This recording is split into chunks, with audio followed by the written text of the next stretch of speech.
Welcome to the SoCalYearbookGal education series designed to inspire, encourage, support, and make your life easier. This week we're talking about fonts. So when you're designing your theme, you're focused on a couple of different things. So you have your fonts, you have your colors, and you have your design elements, your graphic elements. So one of the most integral parts of your theme is your font and the font selections that you choose. So there's a couple of different things that you can do in regards to your fonts. I would recommend that you keep it really, really simple. So maybe choose 5 fonts. You'll choose a body copy font, and you can use that same font for your captions. I've seen schools do one type of font, maybe a serif for their copy, and then a sans serif for their captions. You can do that if you want to take the time to do that.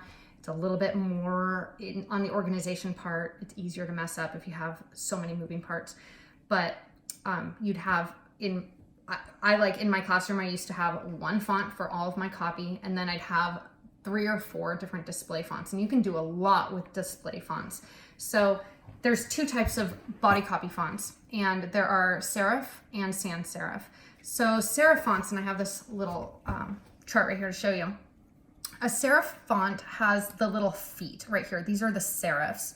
And you can see that this has a serif.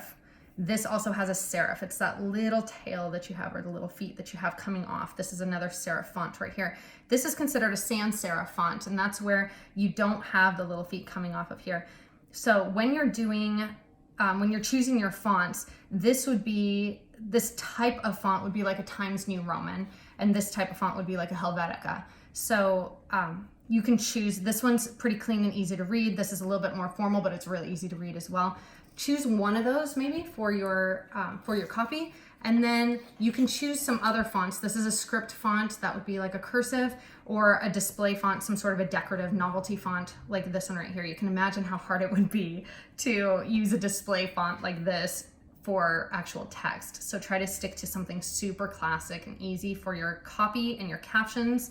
And you could do a display font for the rest of them. So when you're choosing your display fonts, choose a couple of them. You could do a lot with just a couple of fonts, just by changing the colors, maybe making one just as an outline, and or you could do it in bold, you can do all uppercase, all lowercase. There's a lot of ways that you can take a few fonts to make it look like you have a bunch of fonts, but still kind of keep that consistent theme going. One of the most probably popular questions that I've had in my classes is people asking what sizes to use for your fonts. Sometimes you won't notice until your yearbook comes out that your fonts are just huge and it just doesn't look quite right.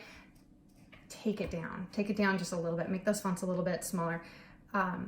If you can do that, you can increase the sizes of the pictures. Maybe you can even add more pictures because it looks like you have less copy when you still have the same amount of copy. So the headline hierarchy, the biggest thing that you're going to have on your page is going to be your primary headline. That's going to be about 48 points and up. Sometimes it's going to be 96 points. It depends on the effect that you want to get from that.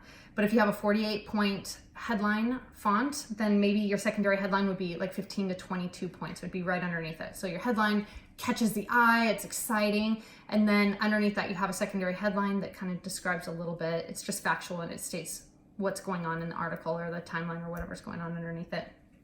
And then your body copy should be about 9 to 10 points. If you think about an essay, essays are typically they're double spaced and they're 12 points, and that's a really large font. So in a yearbook, when you're doing that, you're going to single space it typically, and then you're going to have about 9 to 10 point for your body copy. Captions are even smaller than that. You're going to go down to 8 to 9 point font for your captions, so that there will be a difference between your body copy and your captions.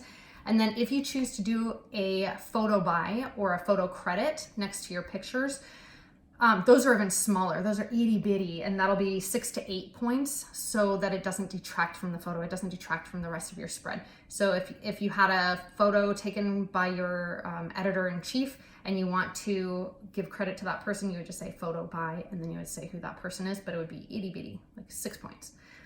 So there you go. Your quick tip for the day is to just keep it simple. Keep it to about 5 different fonts, maybe one for your copy, and then for display, and change it up with either colors or outlines or bold, uppercase, lowercase, that kind of thing. So there you go. Have so much fun. Take care.